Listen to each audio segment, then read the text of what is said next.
我女友不是普通的校花吗？我男友不是普通的富二代吗？可为什么这跟我平时看到的完全不一样啊？我本是整个蓝星杀手排行榜第3，代号阎罗。我是杀手组织黑桃 K 俱乐部首领，代号玫瑰。我们彼此都不知道对方的身份，本以为能相濡以沫过完这一生，可直到有一天，我在战场看到了一个熟悉的身影。我靠，这个拿 RPG 轰老子的居然是我的校花女友！我去，那个拿 AK 突老娘半条街的，居然是我的冤种男友。果然，男人没有一个好东西。而事情的起因还要从2年半前说起。我意外穿越到了这个和蓝星类似的灵气复苏世界，还成了一名顶级杀手。这个世界拥有2种超凡能力者，一种是上古龙族和人类结合的后代，名为混血种，他们拥有可移山填海、毁天灭地的能力，他们杀人放火，无恶不作，是社会巨大的不稳定因素。另一种则是人类自然觉醒异能的超凡者，他们组成了屠龙联盟的杀手组织来对抗这些混血种。而我正是屠龙者中的一员，代号阎罗，杀手排行榜第3。同时，我还创建了一个专门刺杀混血种的杀手组织——战神俱乐部。长达2年半跟混血种的厮杀，我已经厌倦了杀手的生活。我最理想的生活就是简简单单的校园恋爱日常。于是我隐藏身份，到校园里当一名普通大学生，并且还找了一个校花女友。可每次有杀手任务时，我都得瞒着对方独自行动，这让我每次心底都很愧疚，总觉得欺骗了对方。就在今天，我都约好了女友，准备去附近的酒店学习生物学了。可任务又传了过来。见状，我无奈对着女友说道：“不好意思啊，小白，我晚上临时有一场考试，今晚的约会可能去不了了，抱歉。”太好了啊，不，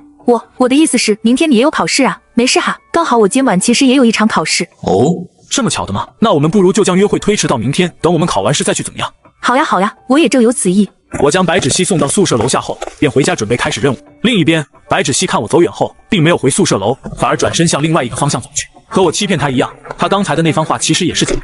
虽然他在我面前是温柔娇弱、说话会脸红的学校校花，但实际上他的身份其实就是一名来袭的混血种。不过他却是混血种中的一个异类。他创建了一个杀手组织黑桃 K 俱乐部，专门灭杀其他同类混血种，在世界上的地位丝毫不亚于我的战神俱乐部。就在1个小时前，他也接到消息，F 市郊区将出现一名混血种，需要他去消灭，因此他才不得已欺骗我说自己有考试。其实他也厌倦了杀手的生活，对平淡但温馨的恋爱充满了向往，所以他不想让我卷入杀手生活。毕竟我看起来那么瘦弱，绝对不是那些混血种的对手。另一头，我走进校外租的房子，里面储存着我的所有武器。作为穿越者，一个牛叉的系统必须是有的，只要消灭或者刺杀混血种，就能获得很多奖励。一切准备就绪后，我驾驶机车转动油门，朝着目的地进发。半小时后的郊区公路上，只见一辆红色的玛莎拉蒂宛若闪电般疾行，车内的白芷溪已经开始前往目的地。同一时间，他身后80千米的沙漠公路上，一辆机车也在夜色下疾行冲来。我一边骑车一边思索，不知今晚的混血种到底是什么级别的高手。如果是 S 级的高手就好了，那样系统的主线任务又可以完成一下。此时，郊区的一所研究所外，2个黑衣混血种正在交谈，2人一人掏出一半地图，合2为1，不知道正在寻找什么。就在这时，一个白发女郎缓缓朝他们走来。终于到了吗？任务目标就是这2个杂鱼吗？这2人看到这悄无声息出现的女人后，面色一变，如临大敌。这个女人身上的杀气太强了，眼前这人实力绝对在他们之上。2人眼中闪过一丝凌厉，没有多余的废话，一人向左，一人向右，便朝不同方向杀去。与此同时，轰的一声，2团金色的火焰从他们身上绽出。这个是混血种特有的暴血模式，相当于是短时间的赛亚人变身，将自身的潜质开发到极致。白芷溪在看到2人的暴血后，眼中的黄金瞳闪烁出湛湛的光芒。是 A 级混血种吗？他抬起头，双目中金色光芒大绽。A 级混血种这种弱鸡，他1分钟内就可以解决战斗。正在冲来的2人看到面前女人的瞳孔颜色后，皆是一震。黄金瞳，这个女人有黄金瞳，这个女人是 S 级，我们不是她的对手，快撤！2人一往无前的攻势为之一滞，立马转身准备逃跑。但对于白芷溪来说，他们的速度太慢了。只见白芷溪拔下身后背着的漆黑的大狙，瞄准2人。当黑黝黝的洞口对准2人时，一瞬间一股被锁定的危机感让他们瞬间毛骨悚然。下一刻，2声枪响划破夜雨，人闻声便开始在戈壁滩上。见状，白芷溪走到他们身前，从对方的腰间抽出2张叠在一起的地图。就在他刚准备离开时，一阵机车轰鸣声由远而近。哈喽，美丽的混血种准备好迎接阎罗爷爷的暴击了吗？我本是蓝星杀手排行榜第3，代号阎罗，却找了个普通校花当女友。我本是杀手组织黑桃 K 俱乐部首领，代号玫瑰，却找了个普通富二代当男友。我们却相互不知道对方的身份，下一刻就要刀兵相见。哈喽，美丽的混血种准备好迎接阎罗爷爷的暴击了吗？说完，我便扣动了扳机。白芷溪看到眼前男人手中的散弹枪中喷出一道火，不好，是混血种的援军到了。他连忙转身，直接跃向一块戈壁时，巨大的爆炸声在他刚才的位置响起。他看着地面在燃烧的大火，脸上露出愤怒与震惊。这家伙的武器是改装过的，这杀伤力，如果打到我，绝对是重伤。一瞬间，白芷溪不敢轻敌，从身后快速摸出大狙，准备在沙石的遮蔽下朝我发动反攻。但我丝毫没有给对方准备的机会，直接扔出一串手雷。这个混蛋！白芷溪，这是个高手，他的实力不亚于我。他刚站起身，便又看到我不知何时已经掏出了一挺1米多长的加特林。白芷溪看到这一幕，脸色唰的一下变白。这小子从哪里掏出来的枪？我的装备可都在车上。面对我的攻击，他只得起身将我逃走。与此同时，我提着冒着蓝光的加特林在整个戈壁上疯狂扫射。一梭子扫完后，我发现对方手中不见如此强悍的火力攻击，却没有一颗子弹打中对方。对面这个女人绝对是个高手，我心中警惕心瞬间大起，摸了摸手上的戒指，开始琢磨起下一个准备掏出来的武器装备。但就在这时，一团巨大的灯影从身后照来，只见一辆红色的玛莎拉蒂宛若变形金刚一般，滋滋的转变了形态。不多时，一座行走的坦克堡垒便出现在我身后，我直接懵了。这混血种哪个势力的？这么有钱的吗？这次遇到硬茬子了呀！看着那个瞄准我的黑漆漆的炮口，我没有犹豫，直接收起加特林飞一般的开始躲避。下一刻，只见一道镭射光缓若从天而降，是扬起几吨重的砂石，我一瞬间变成了弱势，被打得灰头土脸，抱头鼠窜。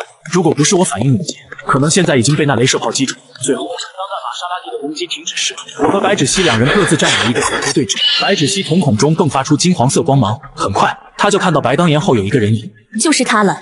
白芷溪端起了大狙，目光对准瞄准镜另一边，而我靠在白当岩上，正大口喘着粗气，然后从储物戒指中摸出了一副眼镜佩戴上。这是系统赠送的装备，可以自动锁定方圆5公里范围内任何体温超过10度的生物。很快，夜视一便自动锁定了千里之外那藏在花岗岩后的白芷溪，以及他手中那杆漆漆黑的大狙。在看到那大狙的一瞬间，我浑身汗毛倒竖。不好！一股死亡的气息瞬间传来，噌的一声，赶忙起身躲避。说时迟，那时快，只见我刚离开所处位置0.1秒后，一个漆黑的子弹擦着我的胸腔便飞了过去。我心中无比震惊，好恐怖的反应能力，这家伙的实力绝对在 S 级之上，甚至比我还要强。这个女人，她究竟是谁？她是什么来头？实力绝对在大多数混血种之上。我没有坐以待毙，右手轻轻摸了摸储物戒指，下一刻，十几只闪着银色的长腿蚊子从一个旋转的时空黑洞中钻出。这是系统黑科技的纳米蚊子，这些蚊子的脚尖比刀锋还要锋利，且速度极快，行动敏捷，是暗杀的绝佳神兵利器。此刻，他们在我的心灵操控下，无声地朝远处的白芷溪飞去，而他们飞行过程中的视野也与我所共享。只见白芷溪正端着枪，在一块白岩石之后。好机会！我眼角露出笑容，直接操控着蚊子朝白芷溪飞速靠近。下一刻，那缕蚊子尖利的长腿已经伸直，马上就要触碰到白芷溪雪白的脖颈。快了，快了，就差一点！我仿佛已经看到了这个白发女郎脖颈上溅出来的血，但下一刻，就在那只蚊子锋利的腿即将触碰到那女人时，她似乎未卜先知般缓缓抬头，一双燃烧的黄金瞳好若火焰般出现在我视线中。黄金瞳 S 级高手的标志，这女人果然是一个 S 级高手。我心中又惊又喜，我第一时间想到了任务，只要杀了这个 S 级高手，就可以顺利完成系统任务。只不过就在我高兴的时候，十几只内女蚊子在那双黄金瞳的照射下，宛若被高温灼烧一般开始燃烧。瞳术是瞳术，这个女人竟然在没有开启暴血模式的状态下，可以随意的使用瞳术，这怎么可能？这不是 S 级暴血可以做到的。我心中大骇，我发誓，眼中这种现象我也是第一次见。黄金瞳在没开启暴血的状态下，应该只是一双普通的眼而已。这和情报不符啊！不是说这次的目标混血种只有1级而已吗？为什么会出现这种高手？白芷溪没有给我思考的机会，他在燃烧掉那米蚊子后的第一时间已经锁定了我的位置。这一次他没有选择用大狙，而是以风一般的速度冲了出去。在靠近我100米左右的位置时，他从身后摸出10几把飞刀抛出。下一刻，我心中再度浮起了强烈的危机感。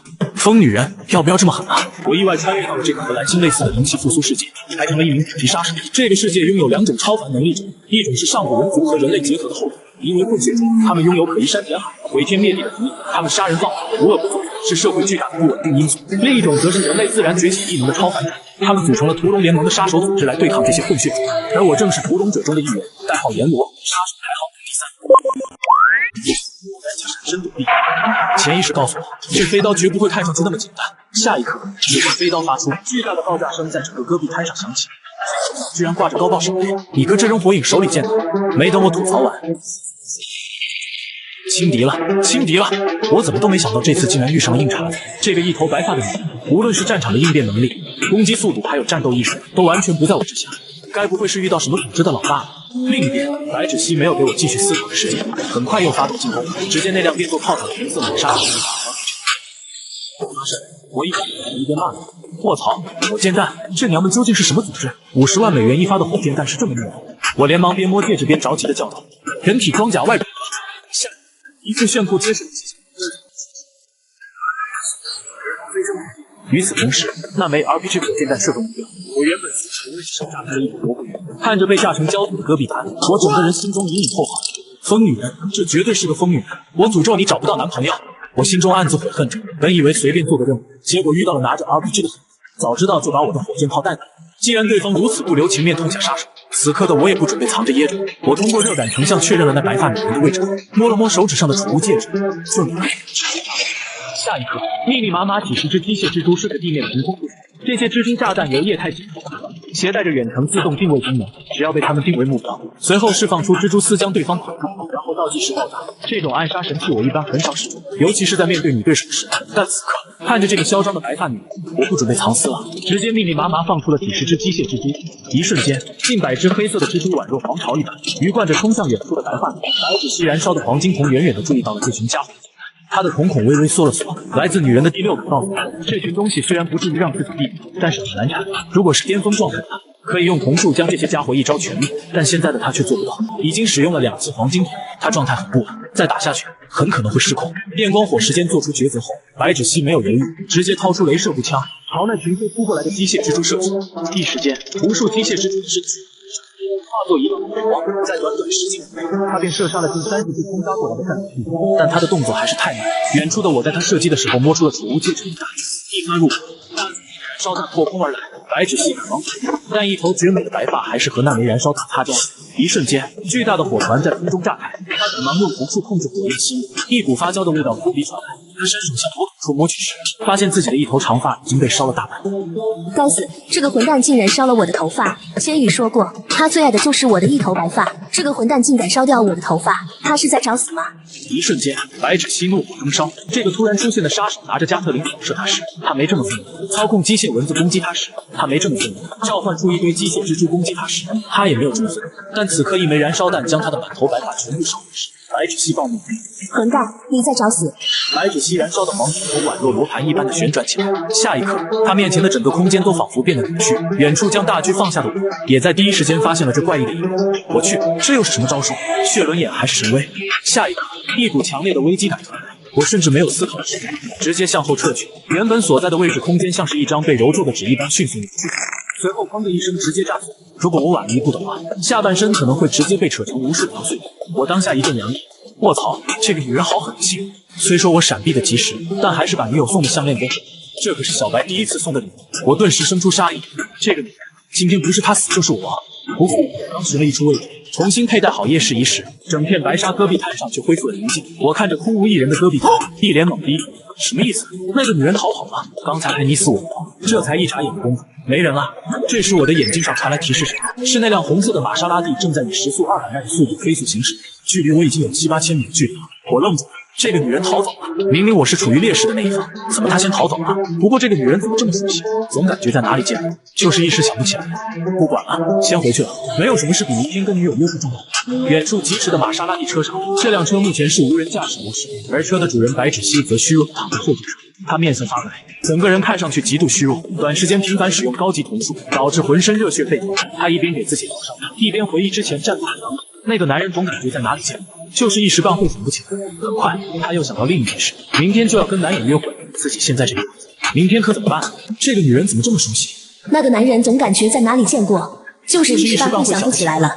一辆红色的玛莎拉蒂宛若闪电般疾行在公路上，而车内昏迷的白芷溪却没注意到，就在他的车内，一只机械蜘蛛微微闪烁了一道红光，而后归于平静。另一头，漫步在白沙戈壁滩上的我却对此一无所知。我的注意力被戈壁滩上的2个男性混血种尸体吸引，走到这2人的身侧，看到了他们身下随风鼓动的半张羊皮纸地图。我将那半张地图拿在手里。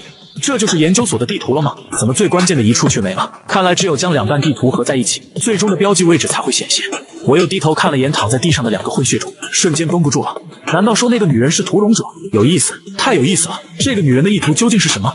就在这时，我的眼镜上却传来嘟嘟嘟的提示声，随后伸手按了按全息眼镜上的按钮，原来是一只之前放出去的机械蜘蛛从那辆疾驰而去的玛莎拉蒂车内传回信息。好样的！这样一来，我完全可以靠小蜘蛛追踪那个疯女人的真实身份。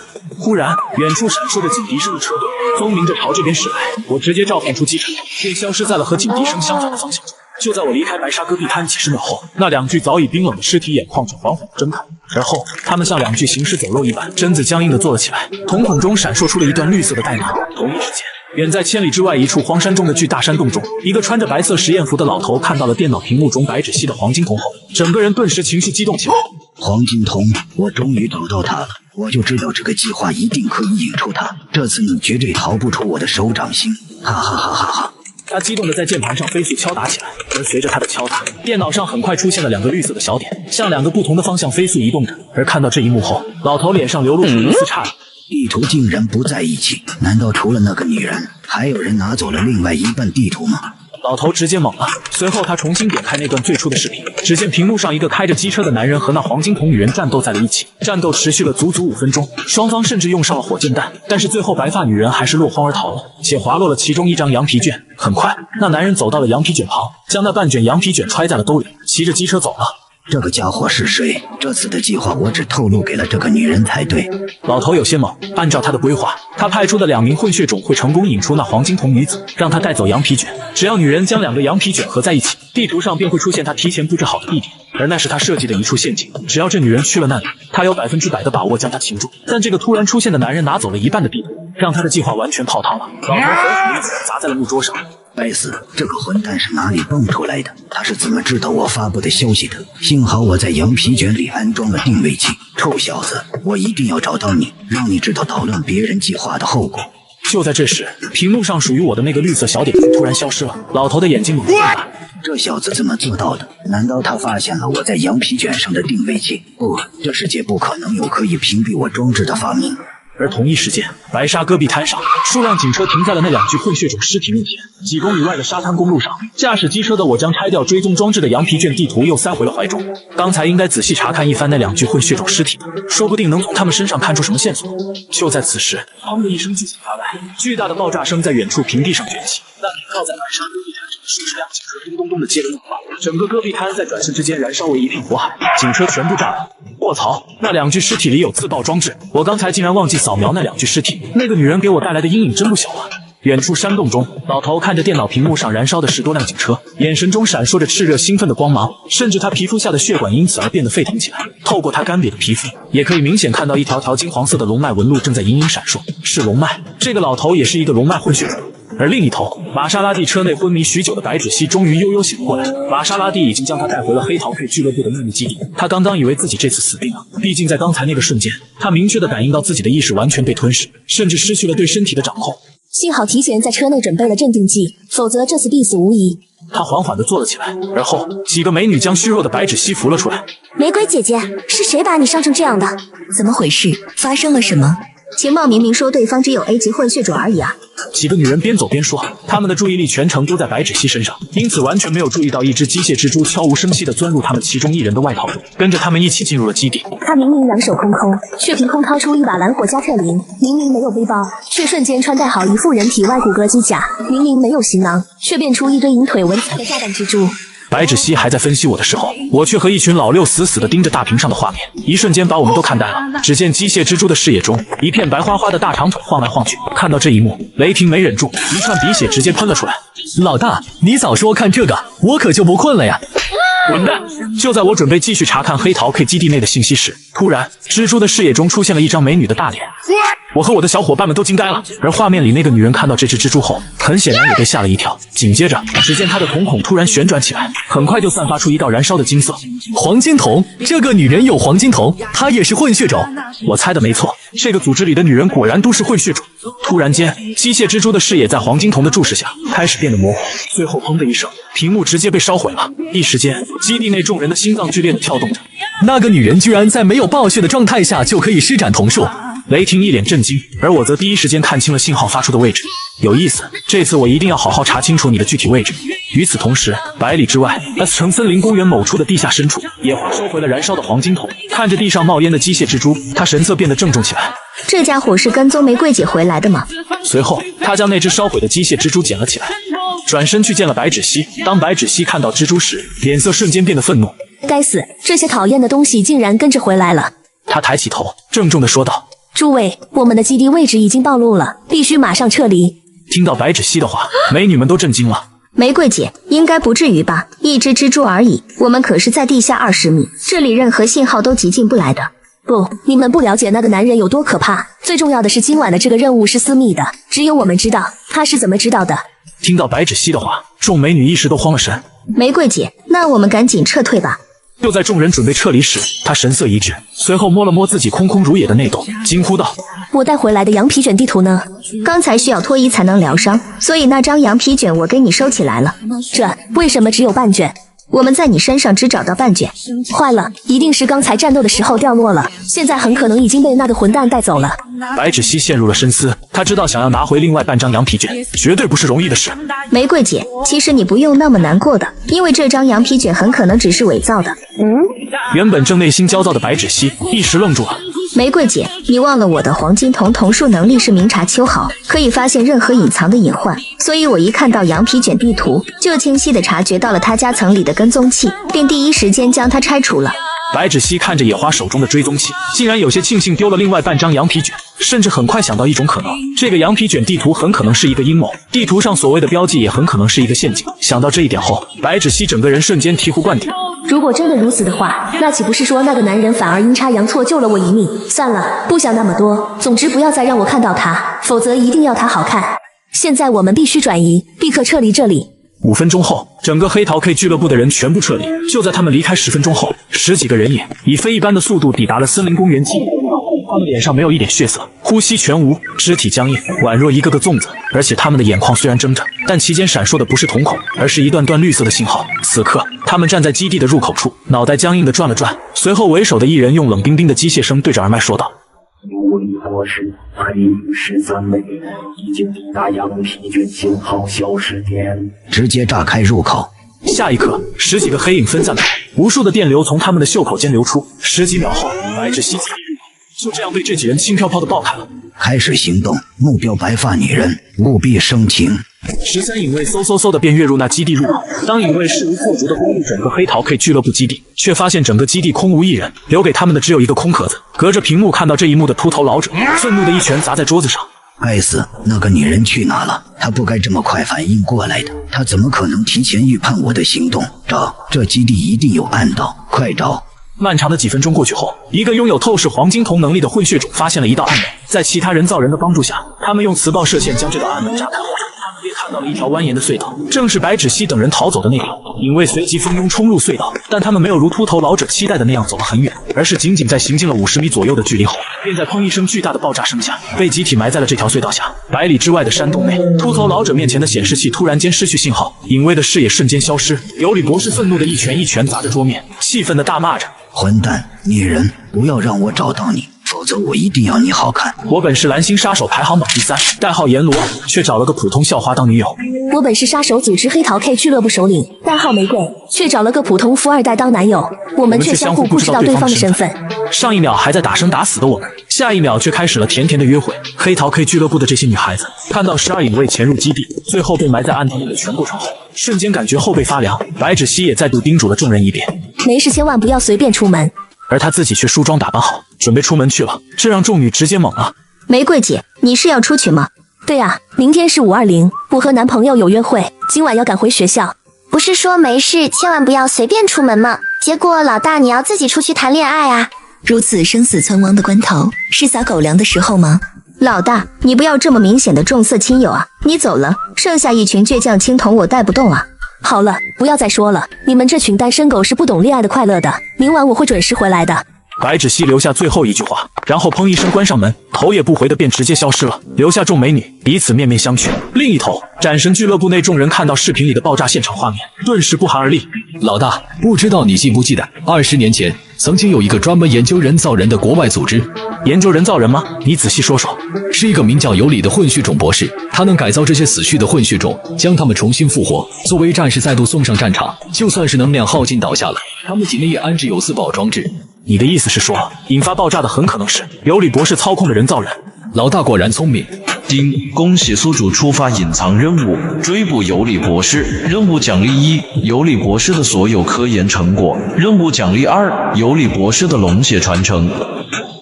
那就先以 S 市为中心，寻找尤里博士的消息，并时刻关注混血种的动态。诸位好好工作，我去谈个恋爱先。我没有理会基地里一群单身狗的犬吠声，直接发动机车扬长而去。与此同时，一处山洞内，尤里博士也终于将12影卫的尸体运了回来。你们不是都对混血种任务感兴趣吗？明天只要我派出了混血种，你们也一定会出现的吧？第二天，我和白芷溪正甜甜的看着电影时，12影卫也出现在了大街上。他们完全没有任何顾忌，一连串的子弹扫射而出，冒着火的枪口四面八方的射击着。商场、计程车、大街、奶茶店，顿时响起无数破碎轰炸的声音。来来往往的行人也直接尖叫着奔跑起来，转瞬之间便陷入一场混乱之中。丁检测到附近有混血种正在战斗，很可能会有尤里博士的消息，请宿主立刻前往。老大，有情况，春熙大道附近有混血种肆虐，刑侦司的人被压着打，现场非常惨烈。只要我10分钟之内解决战斗，应该不会耽误和小白的约会吧？小白，我肚子有点痛，去一下厕所，很快回来。你快去，我在这等你。就在我捂着肚子去厕所的时候，白芷溪的隐形耳麦里也传来了野花的声音。老大，最新情报，春熙大道出现的混血种和昨晚偷袭我们基地的那群人一模一样。野花，这种战斗我们不参与，不要忘了，我们也是混血种，而这群家伙很可能是冲我们来的。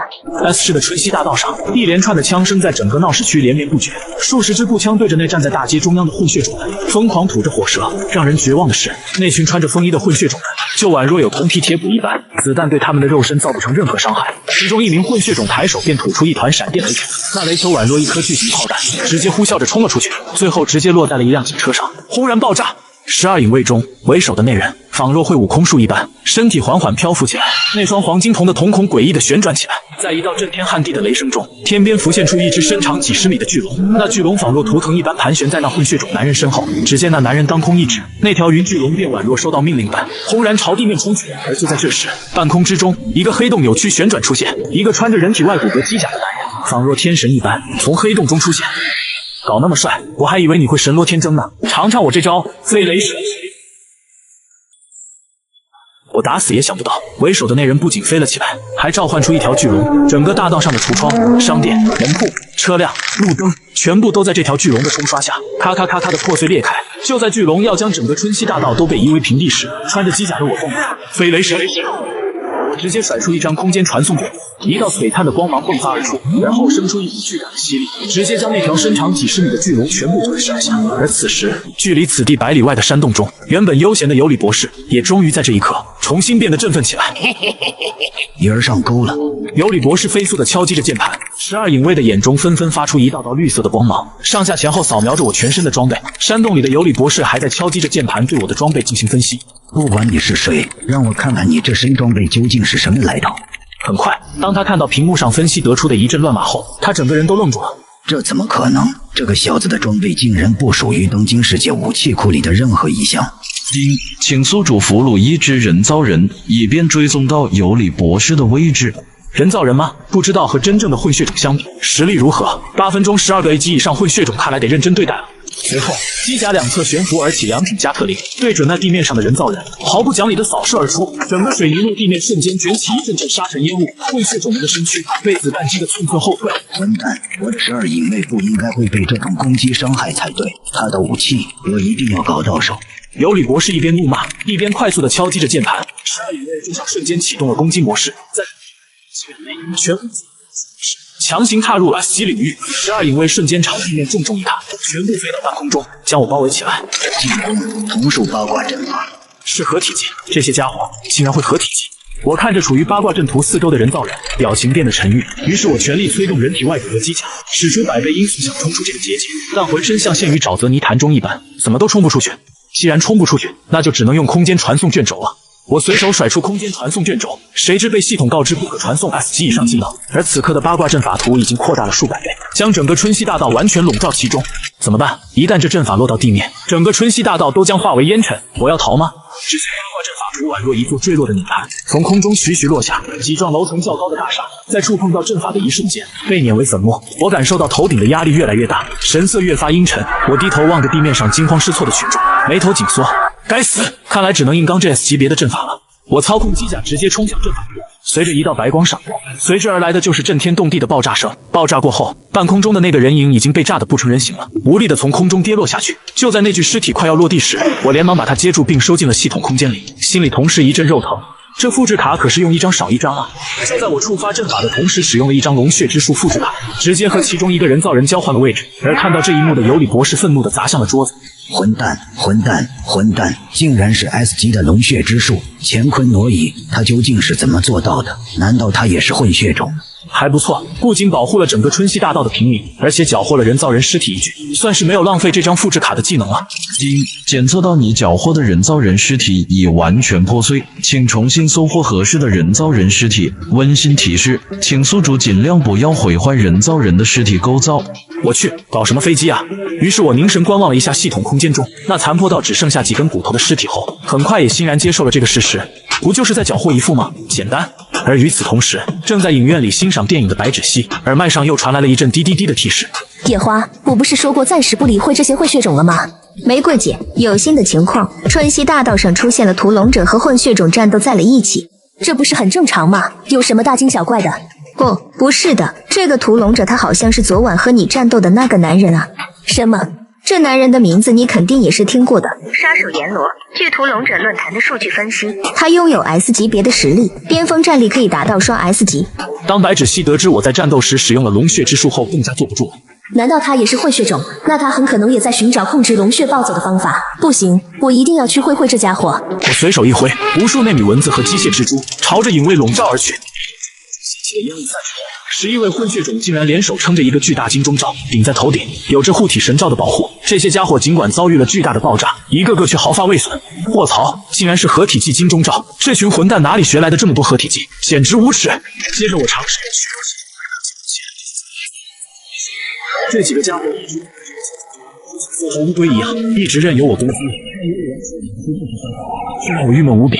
已经过去8分钟了，还剩2分钟，不能再拖了，否则不好和小白交代了。就在我纠结要不要再使用一张复制卡时，白芷溪的信息就发来了。看到白芷溪发来的消息，我顿时就松了一口气。哈哈，看来先不急着回去了，可以好好会这些混蛋了。我直接甩出一张空白的复制卡，用它来复制无敌金钟罩这套合体技，然后随意的点击了一个按钮。下一刻，11影卫的上空中，一团旋转的黑洞凌空出现，随后那黑洞之中，一只巨大的飞艇缓缓飘出，高悬于半空之上，宛若巨型航空母舰，直接将大半个天空都遮挡住。很快，飞艇上的箭在炮塔上挣扎的，开始自动瞄准漂浮在空中的11影卫。几秒钟后，无数闪光的磁弹射线，宛若雨点一般的射向那11影卫。同一时间，看到射线击来后，11影卫则在尤里博士的指示下，再度开启了防御阵法金钟罩。来吧，小混蛋，让我看看你究竟有多强啊！你的龙血之术呢？快点使出来啊！山洞中，尤里博士的瞳孔中闪烁着狂热。他之所以一直不进攻，便是想逼迫我再次施展一次龙血之术，以此来看看这家伙是不是真的是混血种。如果是的话，我的这副躯体，他今天势在必得。只不过他没有想到的是，我竟然是召唤出了空中母舰这种强大的杀伤武器，这让尤里博士更加兴奋了。他的目光中满满的都是贪婪。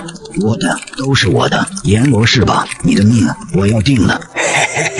就在我刚收回复刻好龙血之术的复制卡时，白芷溪施展瞳术瞬间移动，也来到了这里。这不是昨晚那个会施展瞳术的女混血种吗？她为什么会出现在这？她为什么会使用如此多瞳术？你刚才收回去的是什么东西？这位女士，我们很熟吗？为什么我到哪里你就跟到哪里？今天520，不要追得这么近了，好不好？随后我收回了空间助援。白芷溪在看到飞艇时，目光中露出惊讶。这难道也是这家伙的手笔？昨晚可没见他使用啊！喂，女人，你究竟想怎么样吗？我告诉你，我有女朋友的呀，不要随便犯花痴。我女朋友腰比你细，腿比你长，脸比你好看，我是不会喜欢你的。不呸，姑奶奶，我会喜欢你。我男朋友比你身材好10000倍，长相比你帅10000倍，你也不照照镜子，看看你那张臭脸，配得上姑奶奶我吗？白芷溪咬着牙，目光狠狠地直视着我，双目之中的黄金瞳旋转起来，一股澎湃至极的龙脉之力从四面八方涌向我。一瞬间，我便感觉自己浑身上下似乎被千斤之力狠狠挤压在一块，脖子以下的部位完全动弹不了了。又是瞳术，还是瞬发？这该死的臭女人，不给人一点点反应的时间，根本就没有时间逃走啊！被束缚得紧紧的我，忽然大声吼道：“大把谁修哈！”3秒之间，一团巨浪跑出来，肉丝血从我的身后疯狂涌出，在白芷溪完全像横推一叶小舟般，将白芷溪整个人瞬间推出了几十丈。与此同时，白芷溪强加在我身上的瞳术被解开，而远处11影卫此刻也收起合体技，将刚才看到的一幕传送给了远在百里之外山洞中的尤里博士。尤里博士望着那突然出现的白发女人，目光炽热而贪婪。我就知道这个女人一定会出现的。在他的心中，白发女人的重要性远比什么阎罗要重要10000倍。毕竟，这白发女人身上可藏着一件让他梦寐以求的东西。当然，我再度施展瞳术的画面，也让尤里博士对他再度重视起来。和第一次施展那乾坤挪移之术一样，这一次尤里博士依然没有看清我是怎么做到的。但尤里博士可以肯定的是，这个小家伙绝对不是混血种，他一定是用了别的什么能力做到的。算了，不想了，把这2个小家伙都带回来，解剖以后好好研究研究，不就都清楚了吗？尤里博士又快速地敲击了键盘，11影卫似乎被启动了什么新的模式般，眼眸有节奏地亮了起来。准备了好久的树，终于要派上用场了吗？这次我看你们怎么逃。我代号阎罗，整个蓝星杀手排行榜第3。我代号玫瑰，是杀手组织黑桃 K 俱乐部首领。我们彼此都不知道对方的身份。我们完全没有理会旁边的敌人，自娱自乐打了起来。被我一招大打神霄哈打飞数百米远的白芷溪紧紧盯着我，眼中满是怒火。你究竟是谁？你体内明明没有龙血，为什么可以使用如此多的龙血之术？谁和你说我体内没有龙血的？不好意思，一直忘了告诉你，其实我是龙的传人。混蛋，你又耍我！白芷溪气得咬牙切齿，眼中的黄金瞳疯狂地旋转起来，无数的元素气流随着他的愤怒在整个天际间波动。而看到这一幕的我，脸色重新变得郑重，悄无声息地从意识空间中摸出一张空白复制卡。又能复刻一招 S 级瞳术了吗？就在我猜测眼前的白发女人这次究竟会释放出什么瞳术时，突然传来一道沉闷的梵文声。这梵文声带着一股难以言状的力量，我听到这声音的瞬间，感觉整个胸腔被重重地捶了一拳，浑身上下说不出的难受。而那个原本强大无比的女人，此刻面色苍白，浑身颤抖，气息不断下降。喂，疯女人，你怎么了？我告诉你，不要装蒜时机啊！我可不吃你这套。我话音刚落下，那白发女人宛若风中落叶一般，从空中徐徐坠下，看上去她的意识甚至已经有些模糊了。我直接懵了。11影卫见状，准备抢走白发女人。我身后氮气也加速全力推进，笔直地向那白发女人冲去。这合体技对我的伤害似乎没有那么大，但是对这个白发疯女人的伤害却非常大。难道说这合体技是专门针对混血种的吗？我一边想着，身形也没慢下来。可就在刚接住那女人的时候，四面八方一股强大的压迫感却猛地传来。随后，11位人造人混血种宛若天降神佛一般，闪烁着金光，吟诵着梵文，从四面将我围困住。混蛋了！一会佛家的吟唱，一会道家的阵法，这个尤里博士到底是哪里学来的这些龙血之术？还有完没完了？哈哈哈哈！逃呀，小混蛋！我看你这次怎么逃！这招大梵音吟诵和八卦凝魂阵都是绝对的 S 级龙血之术。11影卫拿下他！同一时间，11位混血种瞳孔徐徐闪烁，一起向你冲了过来。眼看着离我越来越近时，地面上的那些特种形碳气息向着影卫开火，无数的热武器吐着火舌，哒哒哒哒的便射向那11影卫。这群蝼蚁是活得不耐烦了吗？看到这一幕的尤里博士阴沉着脸飞速地敲击起了键盘。下一刻，一股澎湃的空间之力传出，仿佛一个无形的屏障，将所有射向他们的子弹挡在了外面。被禁锢在中央的我，敏锐地发现了这些家伙的秘密。原来如此，接收器是在那个部位吗？11影卫没有了特种形态的阻击，再度冲了上来。很快，他们从四面八方朝我包抄而来，澎湃的龙脉之力从他们的身躯上散发出来，将整个空气都震荡出阵阵波纹。而那个疯女人此刻瞳孔却在飞速地转动着，可惜她现在根本使用不出任何瞳术。人造人那招合体技果然是为克制黄金瞳而生的术法。山洞中的尤里博士看到这一幕，已经开始幻想将我一身装备解剖的画面了。就在11影卫即将得手的时候，一股更加强大浩瀚的力量仿佛穿破时间的禁锢，宛若11只巨手将他们握住。瞬间，11影卫仿佛被疾病冻结一般，再也难以寸进。而他们望向我时，看到一张闪着金光的符咒一闪而过。对龙血之术拥有丰富辨认经验的尤里博士，在几秒内就看出了端倪。这是什么东西？这张符咒散发着龙血之术的力量，这怎么可能？难道这符咒可以存储龙血之术吗？这怎么可能？尤里博士脑壳嗡嗡的，这张突然出现的符咒，正是刚才拷贝白芷溪的那招瞳术冻结的复制卡了。11影卫完全被束缚在了半空中，而他们施展的合体之术，则在瞬间失效。我没有犹豫，直接开启机甲，几倍后氮气喷射而起，转瞬间便跃出了众人的包围圈。被我一直抱在怀中的白芷溪也目光呆滞，久久没有回过神来。龙血之术竟然可以被储存使用，他刚才施展的竟然是我的瞳术冻结。没了大梵音吟诵控制的白芷溪意识逐渐清晰，也对着我重新警觉起来。他催动瞳术，身影直接在我的怀中消失。下一刻，他出现在10米外的空中，目光冷冷地看着我。你刚才是怎么偷走我的瞳术的？你那闪着金光的符咒还有几张？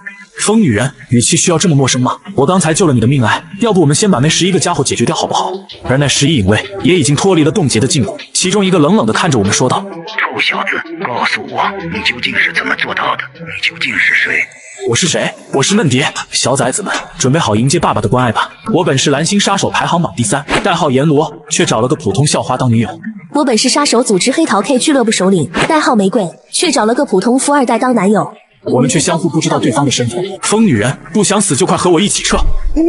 没明白怎么回事的白芷溪直接纵身向后跃去，而当他离开原地没多久，就看到远处那11位混血种身上出现了许多的黑色虫子，随后接连不断的爆炸声响起，他们直接被淹没在一片绚烂的火海中。看到这一幕的白芷溪再度懵了。这不是他昨晚用来攻击我的那拟人字和炸弹蜘蛛吗？他什么时候放出这些家伙的？各位对不住了，让诸位死了还要遭这种净身之罪，你们可不能怪我，要怪就怪那博士把控制器装在那个位置。爆炸的烟雾散去后，11影卫宛若电力耗尽的机器人一般从空中坠落。山洞中的尤里博士看着显示屏上消失的信号，愤怒地嘶吼起来。而就在11影卫坠落的同时，一道黑影宛若疾风身前，将那具巨人造人的尸体收入系统空间。看到这一幕的白芷溪瞳孔猛地一缩，这家伙果然有储物类的装备，不过他收集这些家伙的尸体干什么？白芷溪越想越好奇，于是他目光望向其中一具尸体，黄金瞳飞速旋转，只见那具人造人尸体宛若中了透明树般，身子逐渐变得透明，最后直接凭空消失了。什么情况？谁抢我尸体？天杀的！我的主线任务还没有完成啊！我之所以急不可耐地收走这些人造人的尸体，便是想尽快完成系统发布的任务。只不过我刚才收的6、7具尸体，系统都说不合格。我最后将目光望向了那个白发女人。这个疯女人还有完没完了？瞳数多了不起！喂，疯女人，我今天可是救了你的命啊！这11位混血种都是我干掉的，你也要抢吗？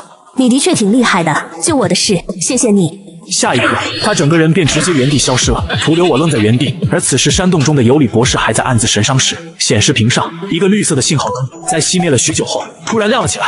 是18号混血种，我差点都忘了，18号混血种是女儿身，她的控制器安装在别的部位。尤里博士双手放在键盘上，噼里啪啦的敲起来，一个人造人重新站了起来，随后伸出一只手指对着我，那手指间凝聚出一团金光，嗖的一声朝我射来。我看到那团金光，没有犹豫，快速躲开。当我刚刚和那道金光擦肩而过时，那玩意竟然直接掉头了，他转了个弯，再度朝着我冲来。我丢，这还是个跟踪弹！我懵了，迅速操控起机甲再度躲避，那金光却似一道狗皮膏药一般追着我死活不放。就在我冥思苦想怎么找到那人造人的控制器时，美妙的提示音突然响了起来。恭喜宿主完成与混血种的第199次作战，奖励特殊瞳数白眼。系统果然靠谱，白眼。我看到在这具混血种体内，它的四肢和胸腔腰腹间均安装有几个机器泵一样的生物机械，宛若生物电池一般，循环往复的运作着。胸口处有一小块不足3厘米大小的芯片，正在滴滴滴的闪烁。看到那芯片后，我直接朝18号飞去，18号也很快凝聚出一团新的金光朝我射，2团金光朝我夹击而来。就在我即将碰到它时，迅速发动瞬移，2团光直接迎面撞在一起，发出了巨大的爆炸声。而我也已站在了18号的面前，直接一掌按在了他的胸前，飞雷闪。18号体内的控制器直接消失了，他眼中原本闪烁的绿光也随之熄灭。我顺手将它收入了系统空间，搞定，大功告成。丁，检测到宿主俘虏到完美级人造人躯体一副，主线任务追捕尤里博士进度增加30%，奖励神级人工智能芯片。坏了，小白还在电影院呢。我一拍脑袋，脑海中锁定了那电影院的卫生间后，便直接原地消失了。山洞内的尤里博士看着屏幕上的信号再次消失，也不再像之前那么暴躁了。有意思的家伙，你最好还有底牌，否则你的下场会很惨。就在我正准备开门出去时，一道声音却缓缓从外面传来：“杨姐，你也来上厕所呀？”听到这声音，我面色一滞，握住门锁的手顿时僵住，心脏剧烈的跳动着。不会这样巧吧？就在这时，白芷溪的消息发来了。就在我准备回复时，电话铃却响了，我赶忙挂断。而就在这个时候，隔断间的左侧传来了一阵叩击声。是戒指的吗？可我现在不能说话呀。真宇，是你吗？刚才是你的手机铃声响了吗？小白，真的是你？你怎么会在这儿？白芷溪惊呼道。他之所以给我发消息，是想让我再稍等自己片刻，但他完全没想到我竟然就在自己隔壁。小白，你听我和你解释。其实我目光真诚而热切地望着白芷溪。其实我一开始就跑错了厕所，一直不敢回复你的消息，就是担心被你发现这么丢人尴尬的事。我早就想出去了，但因为女厕所一直有人，所以就一直躲在这儿。听到我一番情真意切的解释，白芷溪顿时被唬住了。走错厕所了，看错门牌，这似乎也不是不可以接受。突然，另一侧的门被推开了，3个人顿时彼此注视着，我竟忘了还有一个人的存在，于是拉着白芷溪快步跑了出去，只留下大妈愣在原地一脸懵逼。现在的年轻人玩的都这么野的吗？经过一场大战后，我们也没了看电影的心思，便依依不舍地分别了。白芷溪刚走没多久，系统也告知我完成了第200次的屠龙任务，奖励影分身之术。回到斩神俱乐部后，我头也不回地钻进了实验室，我心念一动，18号的躯体便出现在了操作台上，系统赠送的神级智能芯片也出现在我的手中。智能芯片与目标人造人躯体完全匹配，可进行芯片融合。是否确认进行芯片融合？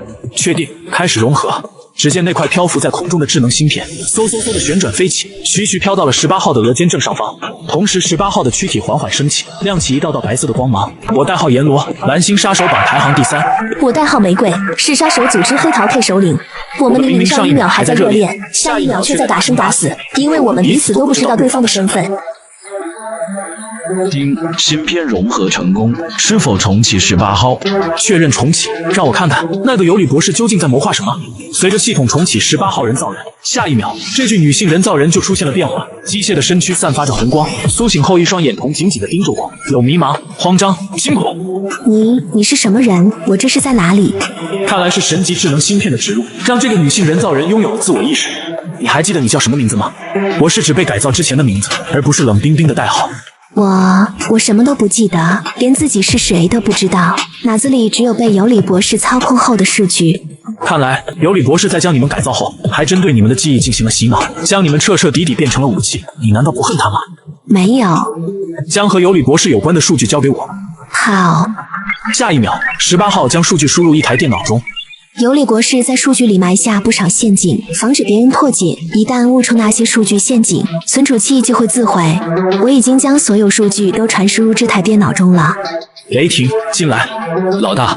雷霆进来后，第一眼就看见了身材火辣的人造人18号，瞬间心花怒放。卧槽，老大，你叫我来，该不会是给我介绍美女吧？呜，果然还是老大你够意思。从今天开始，您就是我义父。滚，臭小子，不是总吹自己是计算机高手吗？这堆数据就交给你破译了。我没有解释18号的身份，直接将雷霆当成社畜来使用，命令他在3天内破译数据，查出尤里博士的线索。雷霆一脸苦逼，呜，还以为是我的春天来了，原来是被当成榨菜了。此时的黑桃 K 基地内，白芷溪一脸晦气。哼，好好的约会，结果变成那样，果然一遇到那个家伙就没有好事情发生。玫瑰姐，怎么了？白芷溪立刻将昨天发生的事情都说了一遍，还着重讲了那个男人复制龙血术的手段。黑桃 K 基地内，所有成员一片震惊，复制并且储存龙血术，这技能实在是太逆天了。玫瑰姐，如果那个男人真的能做到如此不可思议的事，那简直太变态了。如果可以，我们不妨与他接触，看看能不能套出一些线索。你说的对，不过现在最重要的是那个设置吸引你陷阱的幕后黑手，他的目标几乎可以确认就是玫瑰金你。因为那些黑衣人造人的能力几乎就是专门用来克制我们混血种的。白芷溪点点头，虽然他因为某些原因专职猎杀混血种，但黑桃 K 所有成员可都是混血种。为了所有姐妹的安危，他必须要抹除黑衣人造人背后的危险因素。那个男人带走了一具完好的人造人身躯，他肯定有办法破译出一些信息。不过他连外骨骼机甲和战舰都能轻松召唤，背后的势力相当恐怖。但要是能找到那个男人就好了。算了，不想这些头疼的事情了。先找男朋友约会去。完了，玫瑰姐又要进入恋爱脑模式了。很快，雷霆就破译出一些信息。老大，那个尤里博士的目标可以确认，就是那个与你多次交锋的女混血种。而且这次的人造人之乱，就是尤里博士为了引出那个女混血种专门布置的陷阱。那家伙准备得很充分，结果被老大你横插一脚。原来如此，这么一想，上一次的事情估计也是那个尤里博士的陷阱。这么说来，我已经间接2次破坏尤里博士的抓捕任务了。嘿，老大，我有个好办法，敌人的敌人就是朋友。反正我们现在和那个女混血种都有了共同的敌人，要不你和那个女混血种接触，咱们联手先对付尤里博士吧。呵呵，要是那么容易就好了。世界那么大，找到那个女混血种比大海捞针还难。这时，白芷溪发来了信息：申宇，我预约了一家不错的餐厅，今晚一起吃烛光晚餐吧。好，我马上到。嘿嘿，要不要开一间情侣酒店？好，我喜欢水房。看见信息的我内心心花怒放，交往了这么久的校花女友，终于可以关系更进一步了。老大，你怎么笑得那么奇怪？哼，单身狗别犬吠，我要去约会了，你就在这继续干活，不许偷懒。我高兴地走出基地，正要招呼自己的机车赴约，却发现18号一直跟在后面。这要是跟到白芷溪面前，还不得鸡飞蛋打？你干嘛一直跟着我呀？我要去约会呢。我现在脑子里一片空白，也不知道自己该去哪里，只能跟着你了。为什么呀？因为你重启并且唤醒了我，还帮我摆脱了尤里博士的控制。准确来说，你现在就是我的主人，主人去哪，我就应该去哪。闻言，我是一脸的生无可恋，但自己造的孽，含着泪也要解决。18号，算了，从现在起你就叫橘猫。是，主人。橘猫，既然我是你的主人，你现在开始就要听从我的命令，这样你就留在这里等我，没有命令不许离开。是，主人。安抚好18号，我立刻驾驶机车赶到了约好的西餐厅。此时的天空下起了淅淅沥沥的雨，刚到的我正好看见白芷溪撑着一把伞，身穿奶白色吊带裙，漫步在街上。小白，我在这。千羽，你来了，锅也才刚到。二人刚会合，走到西餐厅外，气氛就有些黏腻，再加上天色渐黑，二人的双手就忍不住握在一起。小白，我还是第一次和你吃烛光晚餐，第一次是你真好。油嘴滑舌，波也是第一次，是你真好。此时正在白芷溪隐形耳麦内偷听的野花娇躯一震，她做梦都想不到，平日里霸气侧漏的玫瑰姐，竟然能发出如此娇憨的语气。这真的是玫瑰姐吗？恋爱真的那么神奇吗？居然能让冷酷的玫瑰姐变成这样，太恐怖了！果然智者不入爱河。很快，我和白芷溪坐在一起，享受着浪漫的烛光晚餐，猫脚被碰撞，绯红的酒点燃暧昧，彼此的距离不断拉近。小白，今晚的你很美啊。千羽，你今天也很帅。就在我冲动的想要拉住白芷溪前往订好的水床情侣酒店时，异变突生，一阵剧烈的爆炸声响彻云霄，打破了此刻悬溺的气氛。千羽，怎么回事？外面好吵啊！白芷溪听见了爆炸声中掺杂的哀嚎，皱了皱眉。我也意识到肯定出事了。远在几百米的购物商城内，爆炸的源头还在释放火光，咆哮的大火如同恶魔，不断吞噬无辜者的生命。而火光根源处，一个眼神凶狠的光头男人满脸鲜血，无尽的火焰自流星喷发，点燃了电器和车辆。哈哈哈！超能力，老子竟然真的拥有了超能力，那个妖姬居然是真的！哈哈哈哈！侦缉队的蠢货们，你们不是通缉老子吗？老子就灭了几个人渣，你们就不让老子过得难受？老子现在有了超能力，无法无天，这都是你们逼的。暗处的监控里，尤里博士正邪笑地看着这一幕。实验品成功了，哈哈哈哈！